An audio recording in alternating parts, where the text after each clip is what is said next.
ዛሬ የተፈጠረው በጣም ከባድ ነው። እንግዲህ ህይወትና ዴቭ ዛሬ ሰርፕራይዝ አድርጓት ነበር። ዴቭ ለህይወት አበባ እንዲሁም ደግሞ መጠጥ የራት ምሽት አዘጋጅቶላት ነበር። ነገር ግን ባለማወቅ እህትና ወንድሞች ፍቅር ውስጥ ገብተዋል። ይህን ደግሞ ሩት ታውቃለች። ሩት የቻለችውን ያክልም እንኳን እነሱ ፍቅር ውስጥ እንዳይገቡ ብታደርግም አሁን ግን እሷን በመዘግየቷ ምክንያት ዛሬ የተሳሳተ የፍቅር ምሽት አድርገው ነበረ።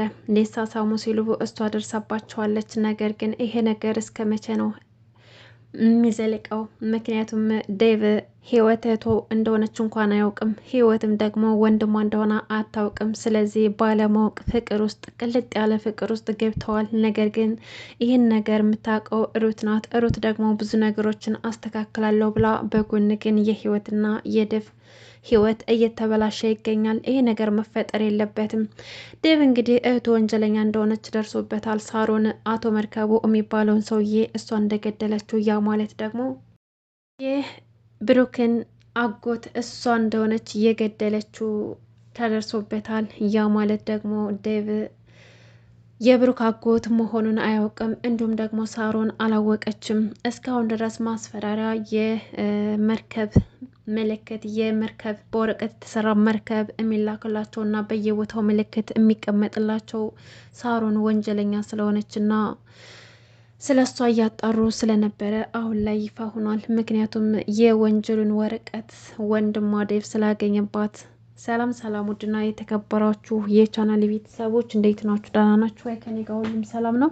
ለዚህ ቻናል አዲስ ከሆናችሁ ሰብስክራይብ በማድረግ ቤተሰቡ ነው። እንዲሁም ነባር ቤተሰቦቼ እንኳን ደህና መጣችሁ እያልኩኝ ዛሬ እንግዲህ የህይወት መንገድ ክፍል 50 ይዤ መጥቻለሁኝ። ቪዲዮን እስከ መጨረሻው ድረስ በመከታተል አብራችሁ ይቆዩ። እንግዲህ ይሄ እጥር ምጥን ያለ አጓጊ የሆነ ያው ወንጀል የበዛበትም ቢሆን ምርጥና አጓጊ አስተማሪ የሆነ ድራማ የህይወት መንገድ የተሰኘው ክፍል 50 ይዤ መጥቻለሁ ማለት ነው። እንግዲህ ሳሮን አሁንም ድረስ ጭካኔዋን እንደቀጠለች ናት። ሳሚ ደግሞ እንግዲህ ሩት እያደረገችው ያለችውን ነገር እያጣራ በስተመጨረሻም ደርሶበታል። የህይወት ልጅ አግኝታትና ልጅቷንም ካገኘቻት በኋላ ወደ ሌላ ቦታ እንደወሰደቻት ደረሰበት። እሱም ደግሞ ይሄ ይገጥመኛል ሩት ከጀርባዬ እንድታደርጋለች ብሎ ስላልጠበቀ ሲሰማ በጣም ተበሳጨባት። እንዲሁም ደግሞ ሩትን ሂዶ ጉሮሯን አንቆ ለመጠየቅ ወስኖ ነበር። ሩት ግን ቀላል ሰው አልነበረችም። በቀላሉ ሳሚን ለመሸወድ ሞክራለች። እንግዲህ ሩት የህይወትን ልጅ ለመጉዳት ፈልጋ ሳይሆን አሁን ላይ መደበቅ ስላለባትና ሳሮን ከሷ ጀርባ ደግሞ ብዙ ህጻናቶችን ስላገተች የነዛን የህጻናቶችን መገኛ እያፈላለገች እንደሆነ ነግረዋለች። ያ ማለት እንግዲህ ሩት እኔ አላደረኩትም፣ የህይወት ልጅ እኔ አልወሰድኳትም፣ ደግሞ ከደረስ ካወክ ደግሞ አሁን እሱ ጊዜው አይደለም፣ እልቁንስ ህይወት እንዳትሰማን ተወይ፣ በቃ ትከታተለኝ፣ የራስን ስራ የህይወት ልጅ ተዋት፣ እሷ ጥሩ ቦታ ናት ያለችው ብላ ስትነግረው እሱም ደግሞ የት ናት ያለችው ልጅቷ የት ናት ያለችው ምን አገባሽ አንቺ ስለኛ ልጅ ብሎ ሲጠይቃት አሁን ተወኝ፣ እኔ ያንተና የሳሮን ነገር በጣም ነው የመረረኝ፣ ተወይ በቃ በጣም ሳልችታችሁኛል ብላ ትታው ትሄዳለች። ሳሚም ደግሞ የገባበት ገብቶ ህፃኗ እንደሚያገኛትና ሩትን ከዚህ ጨዋታ ውጭ እንደሚያደርጋት ቃል ገባላት። እንግዲህ ብሩክም ደግሞ ስለ ሳሮን እያጣራና ወንጀሏን ለመያዝ እንዲሁም ደግሞ አንዳንድ መረጃዎች እየሰበሰበባትና እያፈላለገ ይገኛል። ዴቭ በእህቱ ላይ መረጃ ስላገኘባትና በእህቱ ላይ ወረቀት ከባድ መረጃ የያዘ ወረቀት እንዳገኘ ብሩክ ስለሰማ ብሩክ እንግዲህ በሩት ላይ ይሄድና ያን ወረቀት አግኝታ እንድታመጣለትና እንድታግዘው ይጠይቃታል። እሷም ደግሞ እሺ በቃ እኔ ያግዝሃለሁ፣ ግን ዴቭ እንደዚህ አይነት መረጃዎችን እንደዚህ ቀላል ቦታ አያስቀምጥም ብላ ነገረችው። እሱም ደግሞ እንድታግዘውና የትም ገብታ ያንን መረጃ እንድታመጣና ያጎቱን ወንጀለኛ መያዝ እንዳለበት በሳሮን ላይ መረጃ ከያዘባት እሷንም ደግሞ እንደሚያሳስራት ቃል ገባላት። ሩትም ደግሞ እሱ ብቻ በቂ ይመስላል፣ ይሄ እኮ በቂ አይደለም ብላ ነገረችው። እንግዲህ ዴቭ ላይ ያለው መረጃ በቂ እንዳልሆነ ስትነግረው እሱም ደግሞ ብዙ መረጃዎች እጁ ላይ እንዳለና ይሄንን መረጃ ካገኘ ደግሞ በቂ እንደሆነ ነገራት። ዴቭ እና ህይወት እንግዲህ ዛሬ ፍቅራቸውን ተገላልጸዋል። ዴቭ እስካሁን ድረስ ለህይወት ሊነግራት የፈራውን ፍቅሩን ዛሬ በስተመጨረሻም ነግሯታል። ያው በተሳሳተ መንገድ ቢሆንም እህትና ወንድም መሆናቸውን ስለማያውቁ ዛሬ መጠጥ አዘጋጅቶ አበባ ጎዝጉዞ ምናምን የአሪፍ የፍቅር ምሽት አዘጋጅቶ ሰርፕራይዝ አድርጓት ፍቅሩን ገልጾላታል ማለት ነው። ህይወትም ደግሞ በጣም እንደምትወደውና እንደምታፈቅረው በህይወቷ ውስጥ እንደሱ አይነት ሰው ስላለ በጣም ደስተኛ እንደሆነች ነገረችው። ምን ማለት ነው ጥሩ ሰው ስለሆንክ ያልሽኝ አንቺ አትወጂኝም ማለት ነው ብሎ ሲጠይቃት እሷም በጣም እንደምታፈቅረው ነገረችውና እነሱ ያሰቡት ማንም ሳያየንም ብለው እሱ ክፍል ነበር ያደረጉት። ነገር ግን እያንዳንዱን እንቅስቃሴያቸውን ሩት እየተከታተለች ስለሆነ ድንገት ሊሳሳሙ ሲሉ ሩት ከፍታባቸው ትገባለች። ያንን ሲያው በጣም ደነገጡ። እናንተ ምን እየሰራችሁ ነው? ጭራሽ ድፍረታችሁ! እዚህ ማንም ሰው እንደሌለው እንደምታስቡት ብላ ስጮህባቸው፣ ዴቭም ደግሞ በእህቱ በጣም ተናደደ። አንቺም የፍቅር መቀስ! እስኪ አሁን ላልጠፋ ጊዜ አሁን ነው የምመጪው ብሎ ጮህባት። ህይወትም ደግሞ ሩትን ስታይ በጣም ደነገጠች እና በቃ እናንተ አውሩ በቃ ተጫወቱ አለችና ትታቸው ትሄዳለች። ዴቭ ግን በጣም ተናዶ ነበር በሩት ምክንያቱም ፍቅሩን እየገለጸችለት ሌላ ነገር ሊፈጠር ሲል ስላቋረጠችው በእህቱ ተናዶባት ነበረ። ሩትም ደግሞ እያደረገች ያለችው ነገር የተሳሳተ ነገር ውስጥ እንዳይገቡና ያው እህትና ወንድም እንደሆኑ ስለምታውቅ ያንን ነገር ለማከላከል እያደረገች ያለችው ነገር ነበር። ይህን ነገር የሚያደርግ ከሆነ ቀድሞ በችኳሎት ሌላ ነገር የሚያደርጉ ከሆነ ሴት ልጅ ለሌላ ነገር ነው የፈለገች ብላ ትታ ትሄዳለች። በመጀመሪያ አስቀድመ ስሜታዊ አትሆን፣ ስሜትን መቆጣጠር አለብህ ብላ ወንድሟን መከረችው። እሱ ግን ምክሯን ተቀብሎ እውነትሽን ነው እህቴ እያለ ከዛ ካለበት ክፍል እንድትወጣ ነገራት። እሷም ደግሞ ይወጣልሃል ደግሞ በመከርኩ ላይ ውጭ ትለኛለ እንዴ ይወጣልሃል ብላ ትታው ትሄዳለች። እና ሂዳ የተፈጠረውን ለቅዱስ እያንዳንዱን ነገር ነገረችው። ምን ሆነች ነው ሲላት፣ እሷም ደግሞ ባክ ወንድሜ ክፍል እኮ ከዴቭ ክፍል አምጭልኝ ያልከኝን ወረቀት ልፈልግ ሲሄድ እኮ ዘው ብዬ ስገባ ድንገት ብላ ስጀመር፣ ምን ዴቭ እና ህይወት አብረው ተኙ አላት። ኧረ እስኪ አትቸኩል ነገር አይደል እንደምን ያሮጣል ወሬ፣ ተረጋጋ እስኪ እኔ ላውራህ። እኔ ልክ በሩን ከፍቼ ስገባ እነሱ ሊሳሳሙ ሲሉና ፍቅራቸውን ሲገላለጹ ደረስኩባቸው ብላ ነገረችው።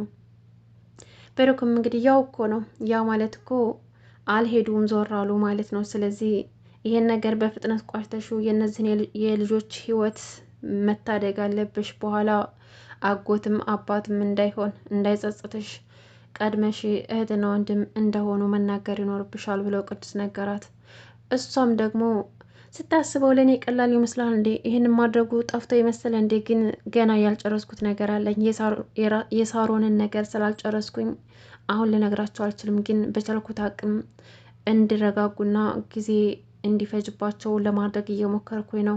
ቶሎ እንደዚህ አይነት ግንኙነት እንዳይጀምር አሁን መክሬው ነው የመጣሁት። ስለዚህ ቢያንስ እንኳን ጊዜ ይኖረኛል ማለት ነው ብላ ስትነግረው፣ እንግዲህ ለምንድን ነው የማትነግሪው? ቆይ ሁሉንም ነገር የተፈጠረውን ነገር ለምን አትናገሪ? መቼም አንቺ እህታቸው አይደለሽም። ለምንድን ነው የማትነግሪያቸው ብሎ ሲላት፣ አንተ ልጅ ያምሃል እንዴ? እዚህ ቤት የገባሁበትን ዓላማ የረሳህ ይመስለኛል። ገና እኮ ከሳሮን ጀርባ ብዙ ህጻናቶች አሉ። እነዛ ህጻናቶች ደግሞ የት እንዳሉ እኔ እስካሁን ድረስ አላውቅም። ቢያንስ እንኳን ህጻናቶች ያሉበትን ቦታ ለማወቅ አለብኝ እና አሁን ልናገር አልችልም። ህጻናቶች የት እንዳሉ ማወቅ ይኖርብኛል ብላ ነገረችው። እሱም ደግሞ እሺ በቃ አለና እንደሚያፈቅራት እና የእነሱ ጉዳይ መጨረሻው ምን እንደሆነ ስጠይቃት ሩት በጣም ተናደደች። አሁን ጊዜው አይደለም፣ በዚህ ሰዓት እንደዚህ ይሆን በዚህ እንደዚህ እየተጨናነቅ እንዴት ስለና ስላንተ ታነሳለ? በቃ ሁለተኛ ላይ አልፈልግም ብላ ትጮህበታለች። እንግዲህ ቅዱስ መረጃ እያፈላለገ ነው። ዴቭ ደግሞ ያገኘውን መረጃ ወስዶ ፖሊስ ጣቢያ ለፖሊሶች ሰጥቶ እነሱ ጋር በጥንቃቄ እንዲቀመጥ ነግሯቸዋል። ሳሮን ደግሞ አሁን ላይ ብቻዋን እንደቀረች ገብቷታል። ሁሉም ሰው እየጠረጠራትና ከጀርባ እያጣራ ወንጀለኛ እንደሆነች እያጣሩባት እንደሆነ ስለገባት ዴቭ በስነ ስርዓት በቀጥታ ቢጠይቃትም እሷም አቶ መርከቡ የሚባለውን ሰውዬ እንዳልገደለችውና እሷ እዚህ ነገር ውስጥ እንደሌለችበትና አብሯት የሚሰራ ሰው እንደገደለው ነገረችው። ግን እኮ ከዚህ በፊት አላቅም ብለሽ የነበረ ምን ማለት ነው? እዚሁ አፍንጫችን ስተቀምጠሽ ምሳሌውን ስራ እናቅም ማለት ነው? እንዴት በዚህ ልክ ትወርጃለሽ? እኛ እኮ አንቺን ምሳሌ እያደረግንሽ ነበር። እንዴት እንደዚህ ጨካኝ ትሆኛለሽ? ቋንቼ ቴነሽ እያለ ዴቭ ይናደድባታል። እሷም ደግሞ የፈለግከው ማድረግ ትችላለህ፣ እኔ እዚህ ነገር ውስጥ የለሁበትም እያልኩ ነው። እዚህ ቤት ያላችሁ ሰዎች ፖሊስ እያጫወታችሁ ነው። የፈለከውን ነገር ማድረግ ትችላለህ ካሁን በኋላ አለችው። እሱም ደግሞ ለእናታቸው እንደሚነግራት ልጇ ምን አይነት አረመኔ እንደሆነች ማወቅ አለባት፣ ስለዚህ ለማየ እነግራታለሁ ብሎ ሲላት የውልህ ዴቭ የፈለግከውን ነገር ማድረግ ትችላለህ፣ ነገር ግን ለማየ ይህን ነገር ልትነግራት አትችልም። በፍጹም ሁሉንም ነገር መውሰድ ትችላለህ፣ እማየን ግን እንድትወስድብኝ አልፈልግም ብላ ጮኸችበት። ዴቭም ደግሞ አንቺ ያመመሽ እማዬ መስማቷ ነው እንጂ የሰራሽ ወንጀል አላመመሽም አይደለ ብሎ ጮኸባት። ከዛም በኋላ ትቷት ወጣ። አሳይሻለሁ እዚህ ነገር ውስጥ አንቺ ብቻ ሁነሽ ከተገኘሽ በራሴ እጅ ነው ጉሮሮሽን አንቄ ለፖሊስ አሳልፌ የምሰጥሽ፣ ከዛ እድሜ ልክሽን እዛው ስትማቀቂ ትኖሪያለሽ ብሎ ዛተባት። ሳሮንም ደግሞ የዋዛ አይደለችም፣ የፈለጋችሁትን አድርጉ እናንተ ብዙ ብትሆንም እኔ ግን አንዷ ለሁላችሁ መበቃችኋለሁ፣ እኔን ምንም ልታደርጉኝ አትችሉም፣ እኔ እኮ ሳሮን ነኝ ብላ ፎከረች። እንግዲህ ቅዱስ ደግሞ ስልክ ስታወራይቶ ስልኳ ላይ ያለውን መረጃ ለመውሰድ ፈልጎ ሳሮን ስልክ አውርታ ቁጭ አርጋው ከሄደች በኋላ ስልኳ ውስጥ መረጃ ሲፈትሽ ሳሚ ይደርስበታል። ጎረምሳው ምን እያደረግክ ነው ደግሞ የሳሮን ስልክ ላይ ሲለው፣ አይ ስልክ እኮ ተደውሎባት ልሰጣት ስለ አሁን ተዘጋለው እና ምን ነው ያስደነግጣል እንደ ስልክ መደወል ያስደነግጣል አለው። አይ አልደነገኩም ብሎ ያረጋጋውና ድንገት ሳሮን ስትመጣ ምንድን ነው የሚያጨቃጭቃችሁ ደግሞ አለች። ሳሮን አሁን እኮ ስልክ ተደውሎብሽ ልሰጥሽ ስልክ እኮ ተዘጋ አለችው አላት። ከዛም በኋላ እሷም እሺ በቃ ችግር የለውም የስራ ስልክ ይሆናል እንካማ ይሄን ሲም ካርድ ስልኬ ውስጥ አስገባው አለችውና ሳሚና እሱ እያወሩ ያንን ሲም ካርድ ሲያስገባ ከስልኳ ውስጥ መረጃ ወደ ራሱ ስልክ ሸር ያደርጋል። ከዛም በኋላ ሳሚ ስለጠረጠረው እበር ድረስ ተከትሎት አጅሬው ምንድነው ሸር ያደረከው መረጃ ምንድነው የወሰድከው ከሳሮን ስልክ ብሎ ስጠይቀው እሱም ደግሞ አረ ምንም አልወሰድኩም ብሎ በጣም ደንግጦ ነበር። ውድና የተከበራችሁ የቻናል ቤተሰቦች እንግዲህ የህይወት መንገድ ክፍል 50 ይሄን ይመስል ነበር። አብራችሁ ስለቆያችሁ ከልብ ነው የማመሰግነው። መልካም ጊዜ ተመኘውላችሁ።